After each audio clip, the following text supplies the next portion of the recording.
এই যে আয়োজন, এই প্রোগ্রাম, এই বৃষ্টির মধ্যে এত হেরে, কিন্তু এই আয়োজনটা যখন ভেবেছিল তখন কি মনে হচ্ছে? আয়োজনটা ভেবেছিলাম একটা বড় উদ্দেশ্য নিয়ে, এবং আমরা ইমোশনালি এটাতে অ্যাটাচ ছিলাম প্রায় 1 মাস ধরে যে পরিকল্পনা। আর এটা একদমই হেডেক না, এবং এত বৃষ্টির মধ্যে দিয়ে স্যাড এসছেন, এত 200 জন মানুষ এসছেন। This is a very fortunate day for us. We are very much grateful to rangoli saris limited যে ওরা আমাদেরকে টাস্ক করেছে, এবং এই এলাকাতে এই ওয়ার্ডে কোনো অ্যাম্বুলেন্স নেই, এবং অ্যাম্বুলেন্সটা আমরা পেয়েছি। যেখানে প্রাইভেট অ্যাম্বুলেন্সগুলো অনেক টাকা চার্জ করে তাদের অসহায়তার সুযোগ নিয়ে, কারণ সে যখন ইলনেস তার আছে, হসপিটালে যে ভর্তি হবে, সে কিন্তু টাকার চিন্তা করে না। কিন্তু সেইটাকে আমরা একদম সাধারণ মানুষের পাশে আছি, যাতে তারা একদম minimum to minimum just fuel cost দিয়ে আমরা অ্যাম্বুলেন্স সার্ভিস দিতে পারি। যদি আপনার গড়িয়াহাটে কোনো অ্যাম্বুলেন্স থাকে, আমি যদি কল করি এখানে চলে আসবে, কারণ দেয়ার সার্ভিস প্রোভাইডার। আমি বলছি কি এই ওয়ার্ডে অ্যাম্বুলেন্স নেই, ওয়ার্ডগুলো ডিফারেন্ট, কিন্তু আমরা as a NGO rangoli sari, this is our initiative, আমরা অ্যাম্বুলেন্স সার্ভিস আজকে লঞ্চ করলাম। নট অনলি দ্যাট, আমরা এখানে সমাজকর্মী একদম কমিউনিটি হেলথ ইউনিট, যেখানে সাধারণ মানুষ, গরিব মানুষ এখান থেকে পরিষেবা পাচ্ছেন। ECG, oxygen per day 1000 rupees charge করে যারা প্রাইভেট, তারা গরিব মানুষের রক্ত চষে নেয়। তো সেখানে একদম মিনিমাম চার্জেস 100 রুপিস আমরা জমা নিয়ে আমরা কিন্তু এটাকে ডেলিভারি দিতে পারি। আমি অন ক্যামেরা বলছি আমি এটা।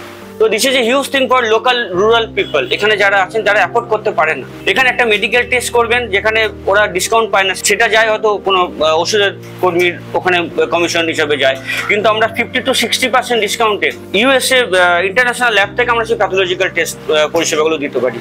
আমি জানি না কটা হসপিটাল করে বা কটা করে, আমি নাম নিচ্ছি না কারো, কিন্তু আমরা একটা কথা আছে যে আমি সূর্য যদি হতে না পারি, একটা চিরাগ তো হতে পারি। এটাই সেই চিরাগ। এটা this is just 65 square feet একটা স্পেস, এবং এখানে আজকের দিনে স্যারের মতো লোক এখানে এসছেন। This is a huge thing, this is a beginning. আমার ইচ্ছা আছে আমি একটা বড় হসপিটাল করবো মানুষের জন্য, যেখানে মিনিমাম প্রাইসে তারা অ্যাফোর্ডেবল ট্রিটমেন্ট এখান থেকে পাবে। এই ধরনের যে কাজ একটা সরকার, রাজনৈতিক দলই নেওয়া উচিত, মানে একটা রাজনৈতিক দল বলবো না, সরকারের নেওয়া উচিত। সমাজ মানে কর্মী সংগঠন তারা নিচ্ছে, কি বলবেন?